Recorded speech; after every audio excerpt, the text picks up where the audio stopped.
Hello everyone, welcome to BSP pharmacy. BSP pharmacy में आपका स्वागत है। तो कैसे हैं आप सब? आई होप आप सब बहुत ही ज़्यादा अच्छे होंगे। तो आज की वीडियो में हम लोग बात करने वाले हैं मेडिकल एडहेरेंस के बारे में। जैसे कि हम लोग डी फार्मा सेकेंड ईयर का सब्जेक्ट पढ़ रहे हैं community pharmacy and management. Community pharmacy and management के अंदर हम लोग चैप्टर 5 कंप्लीट कर चुके हैं। आज स्टार्ट कर रहे हैं चैप्टर 6 जो कि है आपका मेडिकल एडहेरेंस। ये मेडिकल एडहेरेंस क्या होता है वीडियो में कंप्लीट बात करेंगे, तो वीडियो को लास्ट तक ध्यान से देखना। वीडियो में कोई भी इम्प्रूवमेंट करने को होता है या फिर आपका डाउट होता है, आप कमेंट सेक्शन में कमेंट करके बता सकते हैं। जो आपकी ये पीडीएफ है वो हम अपने व्हाट्सएप ग्रुप पे अपलोड कर देंगे, आप वहां से जाके डाउनलोड कर सकते हैं। व्हाट्सएप ग्रुप की लिंक आपको डिस्क्रिप्शन बॉक्स में मिल जाएगी, तो जल्दी से जाइए और व्हाट्सएप ग्रुप को ज्वाइन कीजिए। अब हम लोग आते हैं अपने टॉपिक पे, जो कि आज हम लोग पढ़ने वाले हैं। आज का हमारा टॉपिक क्या है? Medical adherence. ये मेडिकल एडहेरेंस क्या होता है? जैसे कि आपको फीवर आ गया है और आप किसके पास गए? डॉक्टर के पास गए। डॉक्टर ने आपको दवा दे दी और आपसे बोला है एक गोली आपको सुबह खानी है, एक गोली आपको दोपहर में खानी है और एक गोली आपको शाम को खानी है। अगर आप डॉक्टर के बताए हुए तरीके से दवा को खाते हैं, जैसे कि डॉक्टर ने बोला है कि एक गोली आपको सुबह खानी है, एक गोली आपको दोपहर में खानी है और एक गोली आपको शाम को खानी है, तो अगर आप डॉक्टर के बताए हुए तरीके से दवा खाते हैं तो जो आपका फीवर है वो क्या होगा? ठीक हो जाएगा, जल्दी ठीक हो जाएगा। वहीं पर आप डॉक्टर के बताए हुए तरीके से दवा नहीं खा रहे, एक गोली आपने खा ली, फिर एक गोली आपने दोपहर में नहीं खाई, ठीक है, दवा को छोड़ देते हैं या फिर खाना भूल जाते हैं, इसी को ही हम लोग क्या बोलते हैं? मेडिकल एडहेरेंस बोलते हैं। और आपका फीवर क्या होगा? जल्दी ठीक नहीं होगा, बार बार आपको फीवर आ जाएगा। सिंपल सा मतलब है मेडिकल एडहेरेंस का क्या होता है कि डॉक्टर के बताए हुए तरीके से दवा को लेना, सही तरीके से लेना, समय से लेना, इसी को ही क्या कहा जाता है? आपका मेडिकल एडहेरेंस कहा जाता है। आई होप आपको ये समझ में आ गया होगा कि मेडिकल एडहेरेंस क्या होता है। अब हम लोग आते हैं हमारी स्लाइड पे डिफिनेशन की कि मेडिकल एडहेरेंस की प्रॉपर डिफिनेशन क्या होती है। अगर आपके एग्जाम में आ जाता है मेडिकल एडहेरेंस के बारे में तो आपको लिखना कैसे है? यहाँ पर बहुत ही सिंपल वर्ड में आपको मेडिकल एडहेरेंस की डिफिनेशन को बताया गया है, जो कि आपको बहुत ईजी से याद हो जाएगी और आप एग्जाम में लिख सकते हैं। तो हम लोग किसके बारे में पढ़ रहे हैं? मेडिकल एडहेरेंस के बारे में पढ़ रहे हैं कि मेडिकल एडहेरेंस क्या होता है।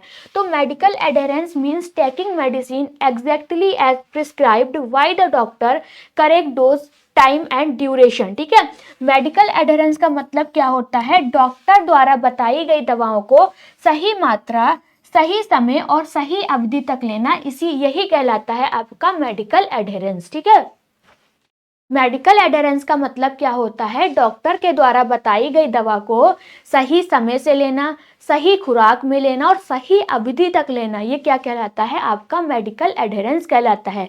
जैसे कि मान लो आपको फीवर आ गया और आप किसके पास गए? डॉक्टर के पास गए हैं और डॉक्टर ने आपको बोला है एक गोली आपको सुबह लेनी है, एक गोली आपको शाम को खानी है और एक गोली आपको रात को खानी है। तो जैसे ही डॉक्टर ने आपको बताया है कि आपको ये गोली सुबह खानी है, ये गोली दोपहर में खानी है, ये गोली आपको शाम को खानी है और 5 दिन तक आपकी ये दवा चलेगी। अगर आप डॉक्टर के बताए हुए तरीके से डेली सही तरीके से दवा खाते हैं, सही समय से खाते हैं, तो आपका जो फीवर होगा वो क्या होगा? जल्दी सही हो जाएगा और दोबारा नहीं आएगा। वहीं आप डॉक्टर के बताए हुए तरीके से दवा को नहीं खा रहे हैं, ठीक है, आप क्या कर रहे हैं? गोली खाना भूल जा रहे हैं या फिर गलत समय से खा रहे हैं, गलत तरीके से खा रहे हैं, जितनी अवधि है उतनी दिन तक नहीं खा रहे, तो आपका जो फीवर होगा वो क्या होगा? वापस आ जाएगा, बार बार आपको फीवर आएगा। तो यही आपका क्या कहलाता है? मेडिकल एडहेरेंस कहलाता है। तो एक बार फिर से हम रिपीट कर लेते हैं मेडिकल एडहेरेंस की डिफिनेशन, कि यहाँ पर आपके मेडिकल एडहेरेंस की डिफिनेशन क्या बताई गई है।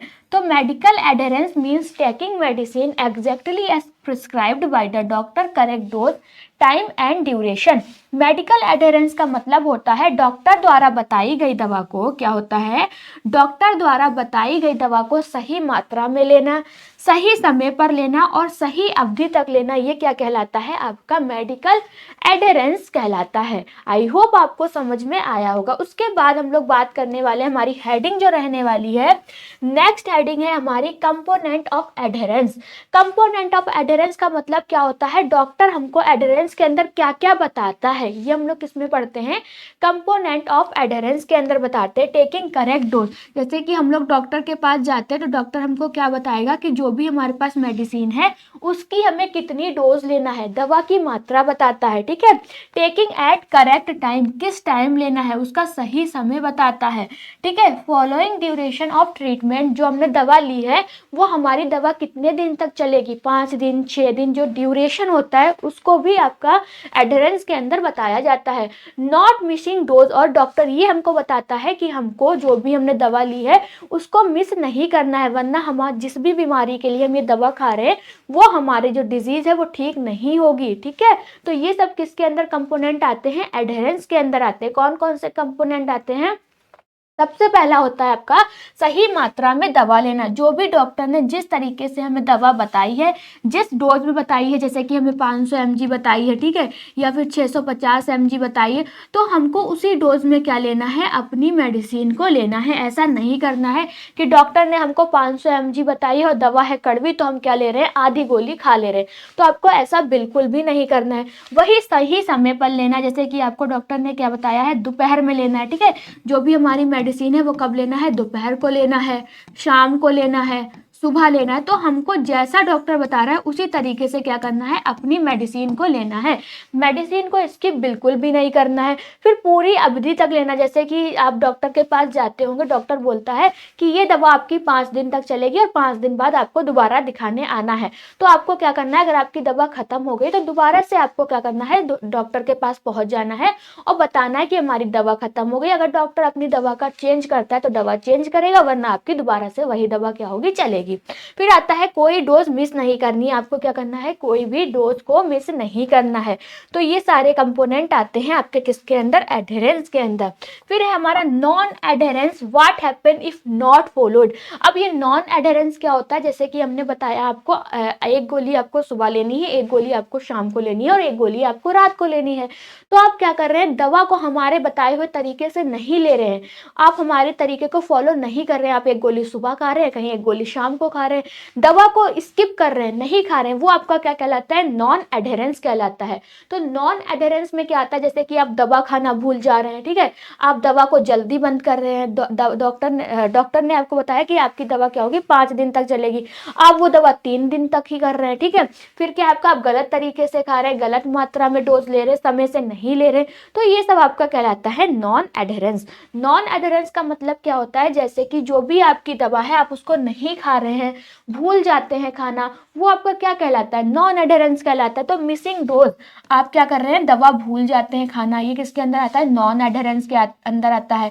स्टॉपिंग मेडिसिन अर्ली, आप जल्दी दवा कर लेते हैं, क्या कर देते हैं, जल्दी बंद कर देते हैं दवा। जैसे डॉक्टर ने कहा है आपकी ये दवा जो चलेगी वो 1 महीने तक चलेगी, जिससे कि आपकी डिजीज सही हो जाएगी। आप क्या कर रहे हैं, 15 दिन ही वो दवा चला रहे हैं, फिर आप उसके बाद खा ही नहीं रहे, दवा लेने ही नहीं जा रहे, तो ये भी आपका नॉन एडहेरेंस के अंदर आता है। टेकिंग रोंग डोज, क्या है आपका, टेकिंग रोंग डोज, आप गलत मात्रा में दवा ले रहे हैं, या फिर इरेगुलर टाइम, आप समय से दवा नहीं ले रहे, ये सारे के सारे आपके किसके अंदर आते हैं, नॉन एडहेरेंस के अंदर आते हैं। अब कौन कौन से ऐसे फैक्टर हैं जो कि आपके नॉन एडहेरेंस को क्या करते हैं, इन्फ्लुएंसिंग करते हैं, ठीक है। कौन कौन से ऐसे फैक्टर हैं जो कि नॉन एडहेरेंस को इन्फ्लुएंसिंग करते हैं। सबसे पहला क्या है, पेशेंट रिलेटेड फैक्टर, जो आपके पेशेंट से रिलेटेड होता है। जैसे कि आप क्या कर रहे हैं, डॉक्टर ने हमको दवा दी है तो हम 1 दिन तो सही से खाते हैं, जो डॉक्टर ने बताया सुबह खानी है, शाम को खानी है, रात को खानी है, 1 दिन तो उसका बताया हुआ जो भी तरीका है वो हम फॉलो करते हैं, दूसरे दिन हम क्या करते हैं, भूल जाते हैं, दवा खाना ही भूल जाते हैं। तो ये फैक्टर है जो कि नॉन एडहेरेंस के अंदर आता है, ठीक है। पहला क्या है आपका, दवा लेना भूल जाना, पेशेंट क्या करते हैं, दवा लेना भूल जाते हैं। फिर क्या है आपका, लैक ऑफ नॉलेज, जानकारी की कमी होना। जैसे कि हम डॉक्टर के पास गए हैं तो फार्मासिस्ट ने हमें क्या दी है, दवा निकाल के दी है। अब दवा निकाल दी, फार्मासिस्ट ने हमको एक बार समझा दिया कि आपको ये गोली एक बार सुबह लेनी है, ये वाली गोली शाम को लेनी है, ये वाली गोली रात को लेनी है, पर हमको सही से समझ में नहीं आया। घर आते ही हम क्या हो गए, भूल गए हैं कि कौन सी गोली हमको सुबह लेनी थी, कौन सी गोली हमको शाम को लेनी थी और कौन सी गोली आपको रात को लेनी थी। वो भी आपका किसके अंदर आता है, नॉन एडहेरेंस के अंदर आता है। फिर fair of side effect, side effect का डर, हम सोचते हैं ना कि ये गोली अगर खा लिया तो हमको क्या क्या साइड इफेक्ट हो सकते हैं, कहीं हमें एलर्जी तो नहीं हो जाएगी, हमारे रेसेस तो नहीं पड़ जाएंगे, ठीक है, पिंपल्स तो नहीं निकालेंगे, ये भी आपका नॉन एडहेरेंस में आता है। फिर आता है केयरलेसनेस, मतलब कि लापरवाही। बहुत सारे ऐसे पेशेंट होते हैं जो दवा को खाने में लापरवाही करते हैं, दवा को लाने में लापरवाही करते हैं, तो ये आपका किसके अंदर आता है, पेशेंट रिलेटेड फैक्टर के अंदर आता है। फिर आता है इकोनॉमिक फैक्टर। अब इकोनॉमिक फैक्टर के अंदर क्या आता है, हाई कॉस्ट ऑफ मेडिसिन, दवा महंगी होना। बहुत सारी ऐसी मेडिसिन होती है जो बहुत ही ज़्यादा महंगी होती है, पेशेंट क्या है, गरीब है, तो वो पेशेंट क्या कर सकते हैं, उस मेडिसिन को बार बार नहीं खरीद सकते हैं, तो वो आपका किसके अंदर आता है, इकोनॉमिक फैक्टर के अंदर आता है कि वो मेडिसिन जो है हमारी महंगी है, इस वजह से हमने वो मेडिसिन को नहीं खरीदा है और हम अपनी जो डोज है, अपनी जो भी ट्रीटमेंट है वो लंबे समय तक नहीं चला सकते हैं। पुअर फाइनेंस कंडीशन, पैसों की कमी होना, अगर हमारे पास पैसों की कमी है तो हम वो मेडिसिन को ज़्यादा दिन तक नहीं चला पाएंगे जितने ड्यूरेशन तक डॉक्टर ने हमको बताई है, ठीक है। तो इसमें ये किसमें आ रहा है, आपका इकोनॉमिक फैक्टर के अंदर आ रहा है। उसके बाद है थेरेपी रिलेटेड फैक्टर। अब थेरेपी रिलेटेड फैक्टर में क्या होता है, लॉन्ग ड्यूरेशन ऑफ ट्रीटमेंट, लंबा इलाज चलता है, तो बहुत सारे लोग ऐसे बोर हो जाते हैं लंबे इलाज को चलाने से, तो वो आपका आता है थेरेपी रिलेटेड फैक्टर के अंदर। फिर आता है कॉम्प्लेक्स डोजिंग शेड्यूल, बार बार दवा लेना। साइड इफेक्ट ऑफ ड्रग, दवा के दुष्प्रभाव के कारण भी हम लोग क्या करते हैं, दवा को छोड़ देते हैं।